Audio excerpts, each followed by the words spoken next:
Assalamualaikum warahmatullahi wabarakatuh. Perkenalkan, nama saya Muhammad Romzi, absen 18 dari kelas XIKB. Di sini saya akan mempelajari tentang kimia koloid. Sistem dispersi.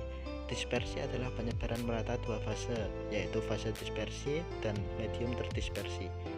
Medium terdispersi adalah medium yang digunakan untuk mendispersi, misalnya air. Fase terdispersi adalah zat yang terdispersikan, misalnya susu. Klasifikasi koloid. Koloid diklasifikasikan menjadi 4 macam, yaitu emulsi, aerosol, busa, dan sol.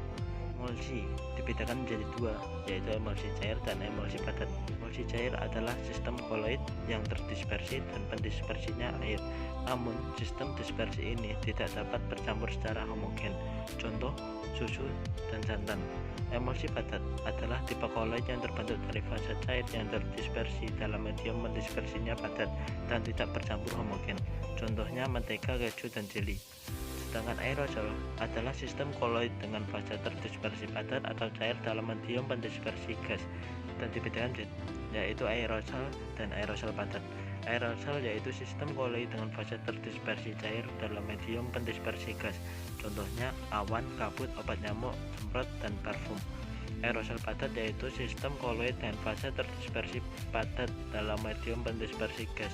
Contoh asap. Dan sedangkan busa adalah merupakan sistem koloid dengan fase terdispersi gas dalam medium pendispersi cair atau padat. Busa cair disebut juga dengan buih. Contoh sabun dan krim kocok. Sedangkan busa padat terjadi apabila fase terdispersi dalam medium padat. Contoh batu apung dan styrofoam.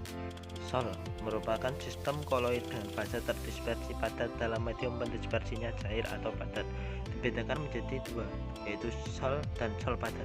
Sol merupakan sistem koloid dengan fase terdispersi padat dalam medium pendispersi cair. Contoh tinta, cat, dan saus. Sol padat adalah sistem koloid dengan fase terdispersi dan medium pendispersinya padat. Contoh gelas berwarna dan paduan logam. Klasifikasi ke fase terdispersinya padat dan fase pendispersinya gas adalah aerosol padat. Contohnya asap dan debu di udara.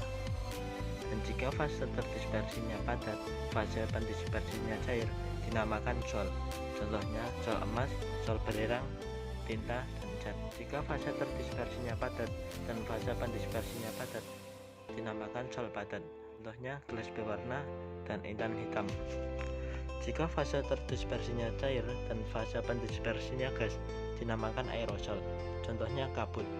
Jika fase terdispersinya cair dan fase pendispersinya cair, dinamakan emulsi. Contohnya susu, santan, minyak ikan. Jika fase terdispersinya cair dan fase pendispersinya padat, dinamakan emulsi padat. Contohnya jeli, mutiara, dan opal.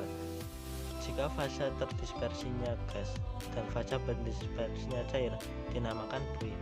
Contohnya buih sabun dan krim kocok. Dan terakhir, jika fase terdispersinya gas dan fase pendispersinya padat, dinamakan buih padat. Contohnya karet, busa, dan batu apung.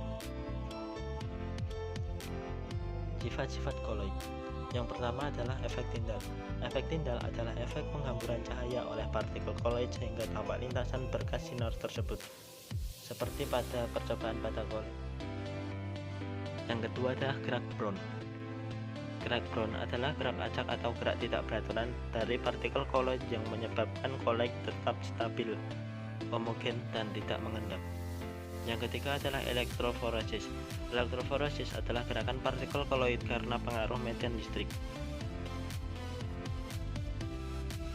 Yang keempat adalah sifat absorpsi. Sifat absorpsi adalah penyebaran terhadap partikel atau ion atau senyawa yang lain sehingga partikel koloid bermuatan. Contohnya pada koloid FeOH3 yang bermuatan positif karena permukaan menyerap ion H+. Koagulasi. Koagulasi adalah pengumpulan partikel koloid sehingga membentuk endapan karena kerusakan stabilitas sistem koloid. Lalu koloid pelindung adalah suatu koloid yang ditambahkan pada koloid lain agar diperoleh koloid yang stabil, tapi tidak menyebabkan koagulasi karena melapisi partikel koloid sehingga melindungi muatan koloid. Lalu selanjutnya adalah dialisis, adalah proses penghilangan ion-ion yang mengganggu stabilitas koloid dengan cara penyaringan. Nah, contoh proses pemisihan hasil metabolisme dari darah oleh ginjal: koloid, leofil, dan liofab.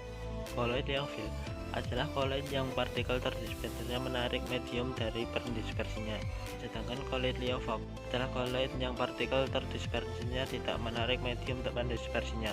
Jika medium pendispersi berupa air, maka disebut koloid hidrofil dan koloid hidrofob. Terima kasih.